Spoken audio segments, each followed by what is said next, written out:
Mit der Wolle, das hat sich ganz früh in meinem Leben angebahnt. Schon zu meiner Teenagerzeit war das ein Traum für mich, Wolle zu verarbeiten. Und jetzt habe ich es umsetzen können.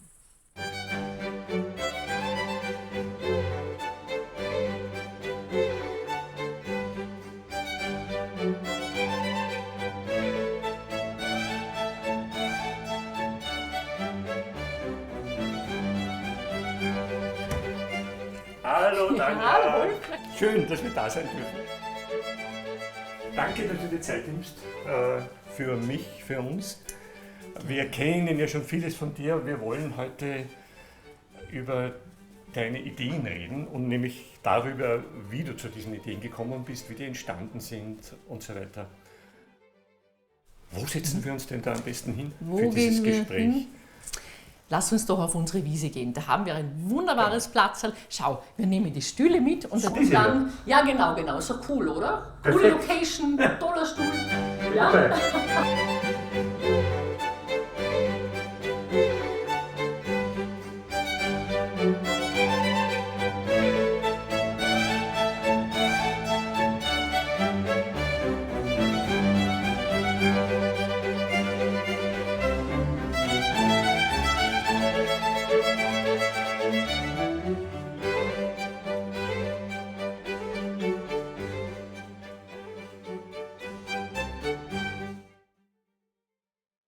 Wir sitzen hier auf einem wunderbaren Platz auf der Hummelhöhe, die deinem Hof auch den Namen gegeben hat. Genau.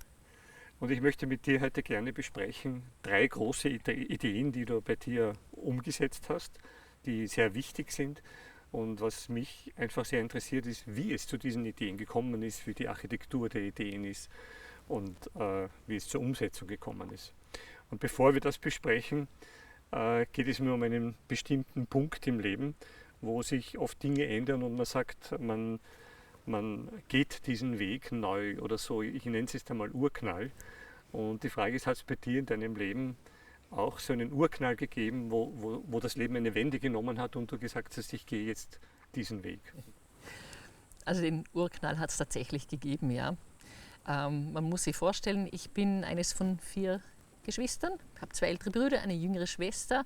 Wir sind 70er Jahre Kinder und es war natürlich klar, dass einer meiner Brüder den Hof übernommen hätte. Es gab gar keine andere Idee, also aus der Familie heraus schon nicht.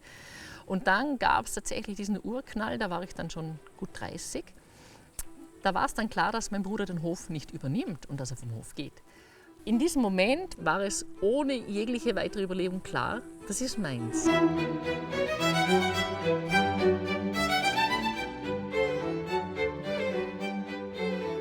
Ich habe mit originalbraunen Kühen angefangen im Jahr 2008. Da hatte ich den Hof noch nicht, aber mein Vater hat es mir erlaubt, eine originalbraune zu erwerben. Und ich habe das dann dem Viehhändler erzählt. Also wenn er mal eine Kalbin hat, sprich ein zum ersten Mal trächtiges Rind, mit Hörnern natürlich, gell? Bei uns haben alle Kühe Hörner, dann habe ich ihn gebeten, mich zu informieren und mir so ein Tier dann zu bringen. Und das hat auch gedauert, ist ja nicht so einfach.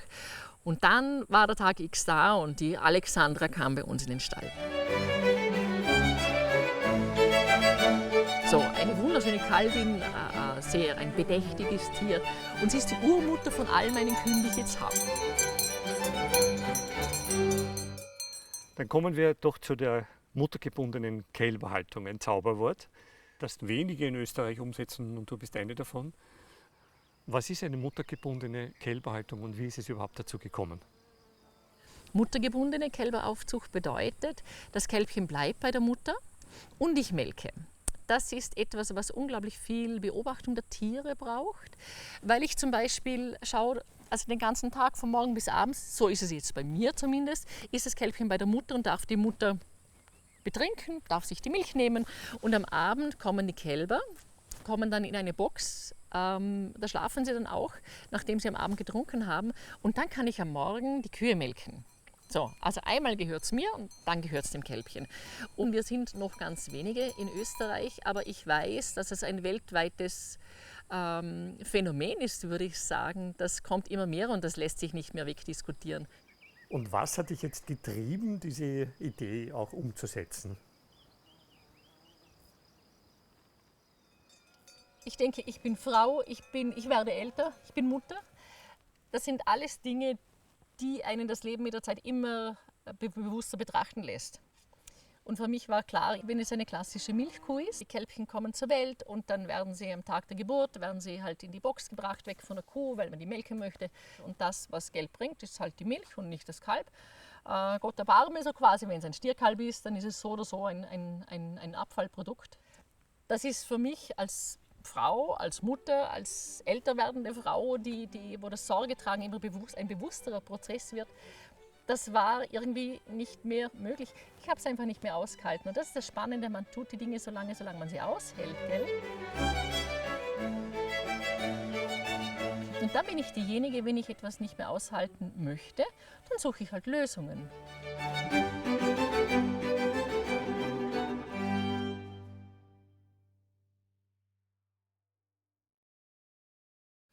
Wie ich dann hier auf der Landwirtschaft war, habe ich gemerkt, dass alte Träume wieder anklopft haben.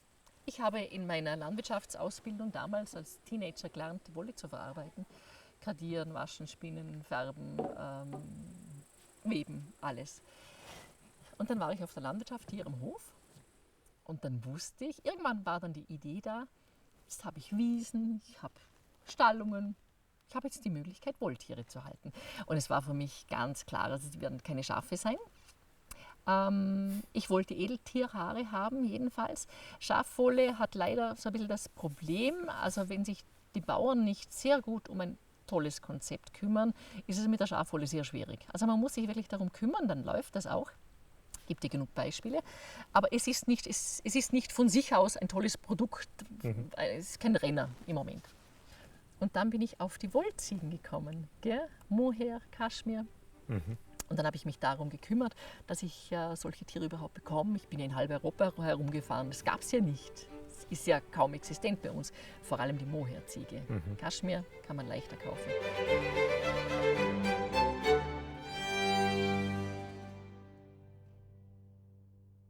Das ist ganz spannend, wenn man eine neue Tierart auf den Hof bringt, bedeutet es ja ganz viel. Und es bedeutet ja Jahre, um zusammenzufinden, so ehrlich muss man sein. Wie geht eine Ziegengeburt ab? Ich kannte nur die Kälbchengeburten. Ja? Da war ich wohl fit. Aber Ziegengeburten, wie geht das, wenn der Bock einfach mitläuft? So. Also wie klappt das, dass nicht alles wild durcheinander gedeckt wird? Wie klappt es mit dem Klauenschneiden? So, ich habe noch nie Klauen geschnitten. Wie geht es mit dem Scheren? Jetzt ist es so, dass ich zuerst mal einfach Unterstützung angenommen habe von außen. Also da kam dann mal einer, der hat mir gezeigt, wenn man Klauen schneidet. Und ich habe dann rasch begriffen, ich würde das viel vorsichtiger machen. Also ich bin sehr vorsichtig beim Klauenschneiden. Lieber einmal im Jahr mehr, als dass da so viel wegkommt auf einmal, weil es rationell ist. Gell? Dass das lange wieder Ruhe gibt. Also ich schneide da lieber einmal mehr und habe dann keine blutigen Klauen. Scheren, genau selbiges. Ich konnte nur Schafscherer fragen. Es gibt keine Ziegenschere. Ist ein Unterschied? Ja, es ist ein Riesenunterschied. Weil das Schaf hat viel mehr, ist grobknochiger, da ist nicht so zappelig. Die Ziege ist sehr dünnhäutig. Die Ziege mag es nicht, wenn sie irgendwie hinsetzt aufs Hinterteil oder so. Ich habe dann sofort gemerkt, also die Schafscherer, die gekommen sind, die haben sich bemüht. Aber es ist halt einfach so, wenn du Schafe gewohnt bist, wo du in 3 Minuten fertig bist, das geht bei der Ziege nicht. Das geht nicht. Und ich habe dann einfach gesehen, trotz Bemühungen, also wenn man dann trotzdem schnell sein will, es geht sich halt nicht aus, die kriegen halt Verletzungen ab. Und ich konnte das ganz rasch nicht mehr zuschauen. Ich konnte es nicht sehen. So. Und dann habe ich mich selbst darum bemüht. Ich sag dir was, die ersten Ziegen, da war ich 1,5 Stunden dran. Also es ist am Anfang etwas wirklich, wo man sagen muss, es ist es mir wert, es zu tun und ich kann es nicht und ich brauche die Zeit. Natürlich wird man im Laufe der Jahre schneller.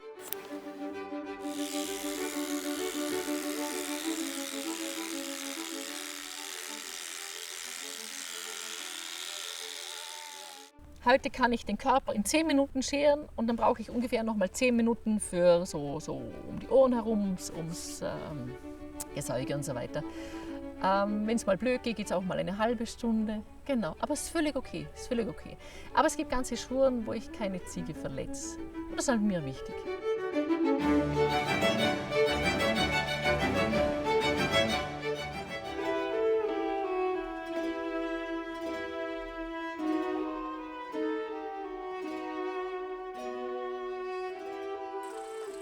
ist ein Riesenprozess, ein unglaublich kreativer Prozess und das schätze ich maßlos. Es ging ja darum, ich musste lernen in Tierhaltung, Ich musste herausfinden, ich habe herausgefunden, es ist so schwierig, dass die Wolle sauber bleibt. Gell? Die Wolle muss sauber bleiben. Ich musste ein neues Haltungssystem etablieren, dass die Wolle sauber bleibt. Ich musste schauen, wie das mit dem Scheren geht, die Tierpflege. Ich habe dann den neuen Stall entworfen, auch für die Ziegen. Die klettern so gerne. Deswegen gibt es einen Ziegenkindergarten inzwischen. Weil ich auch gemerkt habe, rangniedrige Tiere dürfen nicht so ohne weiteres vorne mitfressen. Das heißt, wenn es denen gut gehen soll, brauchen die separate Schlafplätze, separate Fressplätze etc. Es gibt einen Ziegenkindergarten. Dann natürlich die ganze Haltung. Du musst dir vorstellen, die Ziege ist das schwerst zu hütende Bauernhoftier. So, also Ausbüchsen ist an der Tagesordnung. Und irgendwann habe ich das, so diese ausgerissenen Ohrmarken vom Zaun und so weiter, irgendwann konnte ich das nicht mehr. Ich konnte es nicht mehr ertragen, es ist immer dasselbe. Dann habe ich mich gefragt, was kann ich machen? Und da habe ich im Jahr 15 angefangen, die Ziegen zu hüten. Ich habe meine Border Collie Dame seit dem Jahr 15 und seither hüte ich die Ziegen. Jeden Tag 2-mal. So, also während der ganzen Vegetationsperiode bringt mir, die erste Frage ist immer, mein Gott, so viel Zeit, oder? Fürs Ziegenhüten. Ja, ist auch meine Auszeit, gell?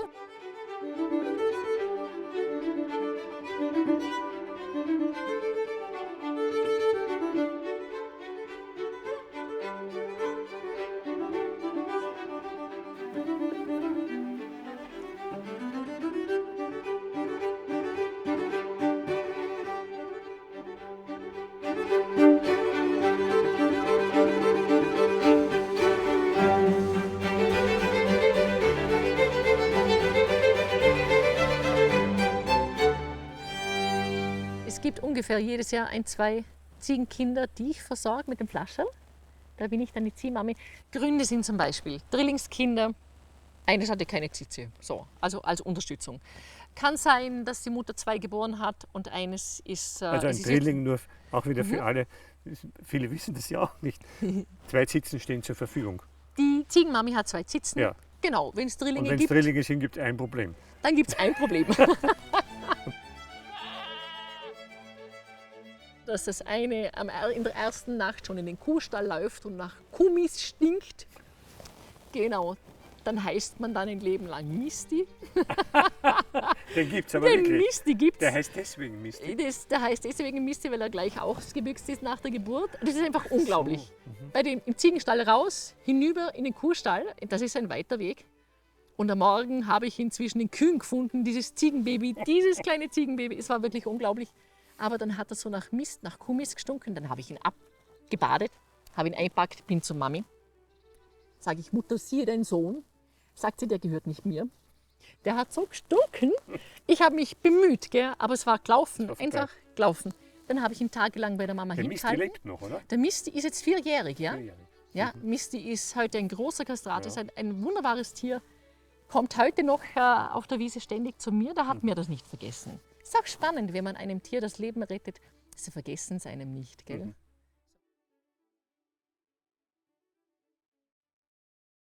Du musstest ja auch viele Entscheidungen treffen. Trifft man, wenn man alleine ist, Entscheidungen leichter oder ist das schwieriger, wenn man niemanden hat, der einen berät? Wolfgang, das ist eine spannende Frage.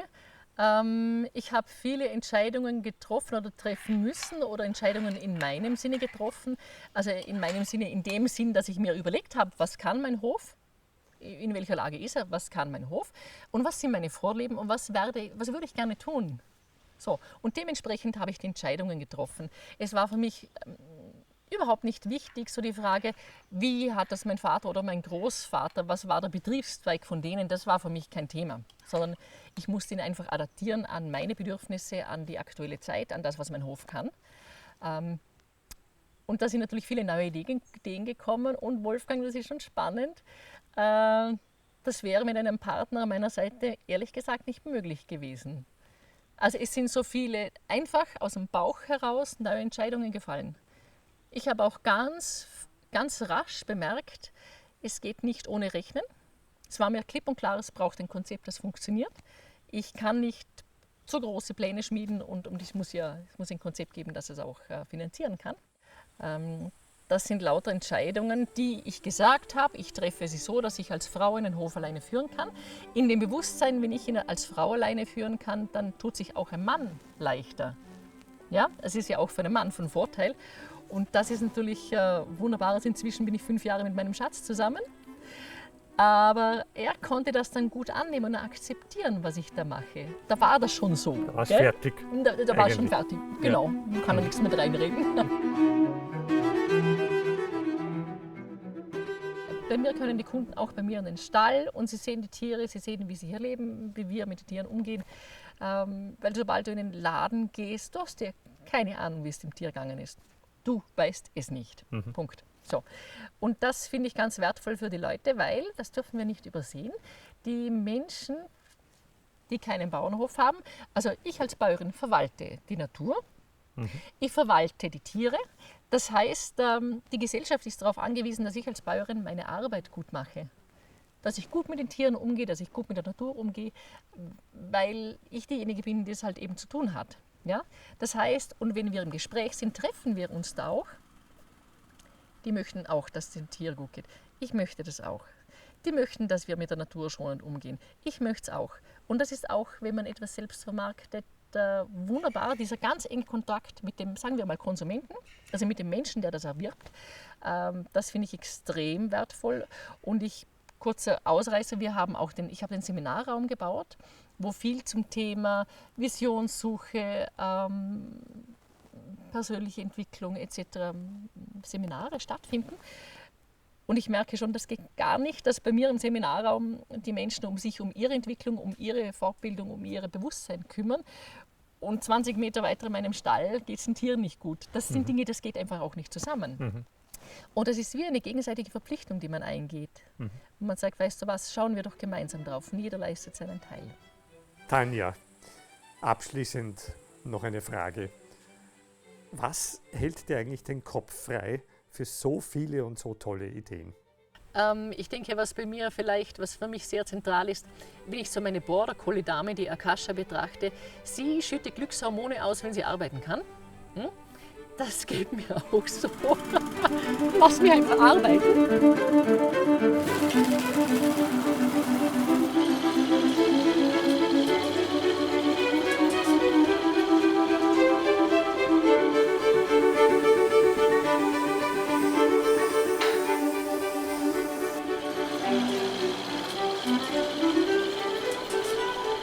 Tanja, ich bewundere deine Arbeit. Ich glaube nicht nur ich. Möchte mich bedanken für dieses Gespräch hier. Es wird jetzt schon langsam kühl. Jetzt wird es kühl, die Sonne ist weg. Jetzt wird es kühl. Man zeigt uns, wir sollten ein Ende finden. Ja, genau. Und ich wünsche dir, dass dein Leben so weitergeht, wie du es begonnen hast. Danke sehr. Ich mir auch.